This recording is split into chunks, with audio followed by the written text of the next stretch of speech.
22 अप्रैल को पाकिस्तान ने अपने ताबूत में आखिरी कील ठोंक दी। भारत ने अपने 27 शहीदों का बदला लेना शुरू कर दिया। आसमान से ऑपरेशन आक्रमण शुरू हो चुका है। अरब सागर से युद्धपोतों ने मोर्चा खोल दिया है और एलओसी की तरफ से हिंदुस्तान की सेना पूरी तरह से मोर्चा संभाले हुए है। इधर पाकिस्तान में आपातकाल जैसे हालात का बनना यह है कि पाकिस्तान का पूरी दुनिया में अब कोई भी साथ देने को तैयार नहीं है।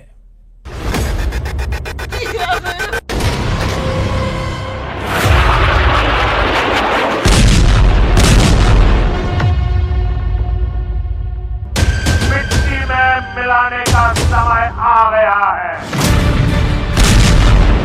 It was our jugular vein. It is our jugular vein.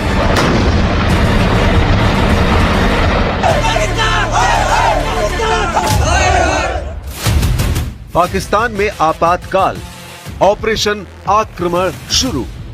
22 अप्रैल को पहलगाम में हुआ हमला पूरे हिंदुस्तान को झकझोर गया है। 27 हिंदुस्तानियों की मौत का बदला लेने के लिए भारत की तीनों सेनाएं फुल एक्शन में आ चुकी हैं। हालात यह है कि भारत के जबरदस्त एक्शन से पाकिस्तान की सरकार और वहां की सेना को सांप सूंघ गया है।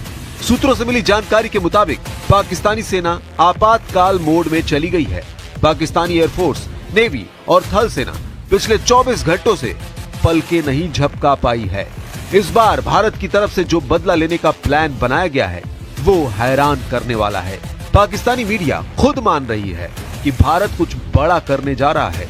हालात यह है कि पीओके से आतंकियों के आका पाकिस्तान के मिलिट्री एयरक्राफ्ट में बैठकर भाग रहे हैं, जबकि पाकिस्तानी फौज की 10 कोर और 31वीं कोर तेजी से बॉर्डर पर अपनी सेना बढ़ा रही है। रूसी मीडिया ने तो यहाँ तक दावा कर दिया है कि इस बार भारत कुछ बड़ा करने वाला है। वहीं पाकिस्तान के रक्षा मंत्री ख्वाजा आसिफ भी मान रहे हैं कि पाकिस्तान पिछले 30 सालों से आतंकियों को पाल रहा है। हम आपको दिखाने जा रहे हैं कि कैसे भारत अब पाकिस्तान के आतंकियों और उनके पनाह देने वालों पर कहर बरपाने जा रहा है। 17 अप्रैल 2025 को जिस वक्त पाकिस्तानी सेना के चीफ आसिम मुनीर हिंदुस्तान और हिंदुओं के खिलाफ विदेशी पाकिस्तानियों के बीच में जहर उगल रहे थे, उस वक्त टीआरएफ के आतंकी पहलगाम में नरसंहार की तैयारी कर रहे थे। जनरल आसिम मुनीर ने जिस तरह से हिंदुओं के खिलाफ जहर उगलते हुए कहा था कि हिंदू हमारे कभी भी दोस्त और करीबी नहीं हो सकते हैं, उससे साफ हो गया है कि जनरल मुनीर कश्मीर में खून खराबे की साजिश रच चुके थे।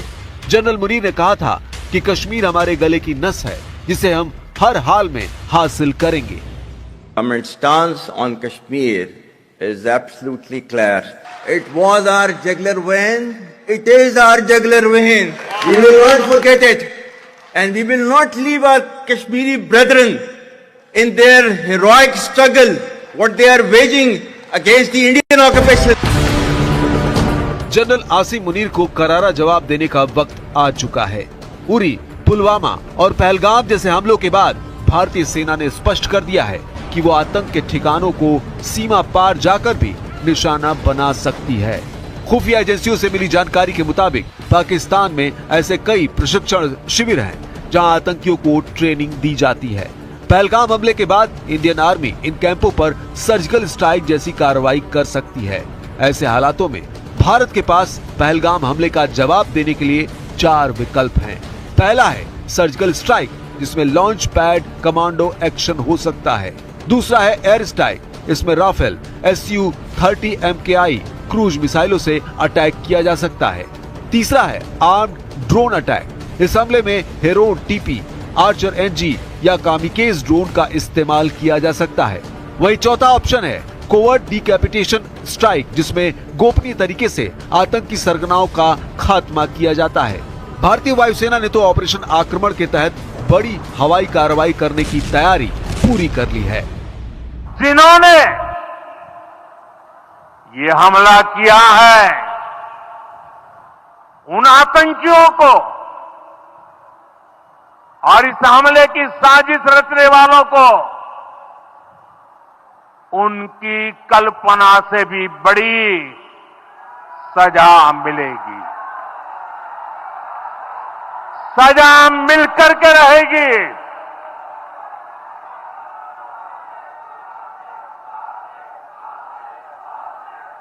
अब आतंकियों की बची खुची जमीन को भी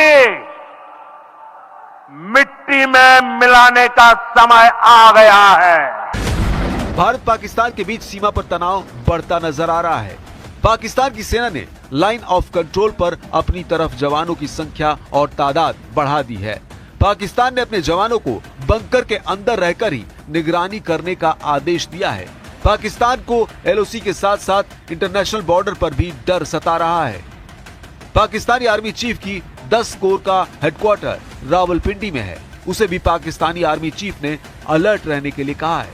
इंटरनेशनल बॉर्डर के ठीक सामने सियालकोट की डिवीजन को भी अलर्ट रहने के लिए कहा गया है, जिसका हेडक्वार्टर गुजरावाला में है। वहीं पाकिस्तान ने राजस्थान के सामने अंतर्राष्ट्रीय सीमा पर अपने जवानों की तैनाती बढ़ा दी है। ये क्षेत्र बहावलपुर का है, जहां जैश-ए-मोहम्मद का मुख्यालय है।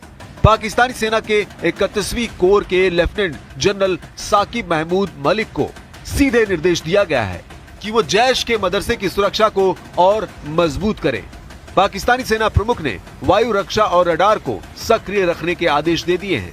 पाकिस्तानी सेना की 26वीं मैकेनाइज्ड डिवीजन और 35वीं इन्फेंट्री डिवीजन के बॉर्डर के पास अपनी गतिविधियां बेहद तेज कर दी है। शीर्ष सूत्रों के मुताबिक भारत पाकिस्तान की हर गतिविधि पर नजर रखे हुए है। You do admit, sir, that Pakistan has had a long history of backing and supporting and training and funding these terrorist organizations. Well, we have been doing this dirty work for United States for about 3 decades, you know. हम आपको बता दें कि साल 2016 को भारतीय सेना पर हमला करने वाले पाकिस्तानी आतंकियों पर भारतीय सेना ने 11 दिन बाद सर्जिकल स्ट्राइक की थी। वहीं साल 2019 में पुलवामा में सीआरपीएफ के काफिले पर आतंकियों ने हमला करके हमारे 40 जवानों को मार दिया था, जिसका बदला 12 दिन बाद भारतीय वायुसेना ने बालाकोट में एयर स्ट्राइक करके लिया था। अब 22 अप्रैल को पहलगाम में हुए आतंकी हमले के बाद ऐसी सर्जिकल स्ट्राइक हो सकती है जो किसी युद्ध से कम नहीं होगी। सवाल यही है कि क्या होने वाला है। रूसी मीडिया ने जो दावा किया है वो हैरान करने वाला है।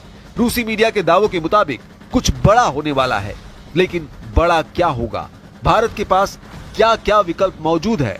हम आपको ऐसे 3 संभावित विकल्पों के बारे में बताएंगे। पहला विकल्प, आतंक के ठिकानों पर मिसाइल अटैक। पाकिस्तान के बहावलपुर में आतंकी संगठन जैश-ए-मोहम्मद के हेडक्वार्टर पर मिसाइल अटैक हो सकता है। दूसरा विकल्प, पाकिस्तान का मुरीद के, जहां हाफिज सईद के आतंकी संगठन लश्कर-ए-तैयबा के हेडक्वार्टर पर मिसाइल अटैक हो सकता है। तीसरा ऑप्शन, पीओके में एक्टिव टेरर कैंपों और लॉन्चिंग पैड को निशाना बनाया जा सकता है। मिसाइल अटैक के लिए ब्रह्मोस और पृथ्वी मिसाइल का इस्तेमाल हो सकता है। मिसाइल अटैक के लिए राफेल का इस्तेमाल किया जा सकता है। उधर दूसरी तरफ पाकिस्तान की सरकार, जनरल और मंत्री बुरी तरह से बौखला गए हैं। पाकिस्तान के कब्जे वाले कश्मीर यानी पीओके के प्रधानमंत्री चौधरी अनवारुल हक के पहलगाम आतंकी हमले को लेकर धमकी भरे शब्दों में कहा, मैं साफ साफ कहना चाहता हूं कि अगर खून बहाना पड़े तो भी हम पीछे नहीं हटेंगे। अगर तुम बलूचिस्तान में पाकिस्तानियों का खून बहाओगे तो इसकी कीमत तुम्हें दिल्ली से लेकर कश्मीर तक चुकानी पड़ेगी। इसके हवाले से भी 2 टोक अंदाज में कहना चाहता हूं, चाहे इसकी कीमत खून से देनी पड़े। तुम बलूचिस्तान में पाकिस्तानियों के खून से होली खेलोगे, इसकी कीमत तुम्हें दिल्ली से लेकर मकबूजा कश्मीर के अंदर तक अदा करनी पड़ेगी। और जो हिस्सा इसमें कश्मीरी मुजाहिदीन का है, इंशाअल्लाह ताला वो पहले भी अदा करते रहे और आप पूरी कुव्वत और पूरी जुर्रत से अदा करेंगे। तुमसे जो होता है कर लो। इधर भारतीय वायुसेना के जबरदस्त एक्शन से पाकिस्तान में खलबली मच गई है। सूत्रों के मुताबिक सेंट्रल सेक्टर में भारतीय वायुसेना ने युद्धाभ्यास शुरू कर दिया है। भारतीय वायुसेना ने सेंट्रल सेक्टर में आक्रमण के नाम से युद्धाभ्यास शुरू कर दिया है। ये युद्धाभ्यास बड़े पैमाने पर आयोजित किया जा रहा है।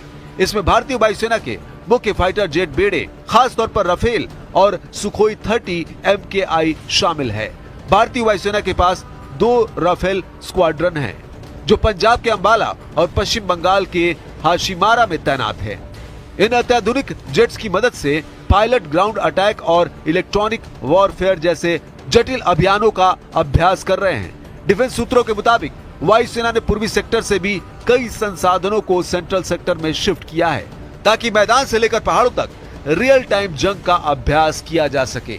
इस बीच भारत ने 20 देशों के राजनयिकों को विदेश मंत्रालय बुलाकर पाकिस्तान के आतंक की जानकारी दी है और भारतीय थल सेना प्रमुख उपेंद्र द्विवेदी श्रीनगर पहुंच चुके हैं। इस वक्त एलओसी पर तेजी से सैन्य गतिविधियां बढ़ रही हैं। इंटरनेशनल मीडिया के कई चैनल और अखबारों का दावा है कि भारत पहलगाम का बदला लेने के लिए बहुत बड़ी और लंबे युद्ध की तैयारी में जुट गया है। प्रधानमंत्री नरेंद्र मोदी 23 अप्रैल को ही सीसीएस की बैठक में साफ कह चुके हैं कि इस बार आतंकियों और उनके आकाओं को मिट्टी में मिला दिया जाएगा। अब देखना होगा भारतीय सेना आने वाले 24 से 48 घंटे में क्या पीओके में मौजूद आतंकियों के अड्डों पर बड़ा हमला करती है या फिर एक बार में ही पाकिस्तान के ऊपर बड़ा हमला होगा।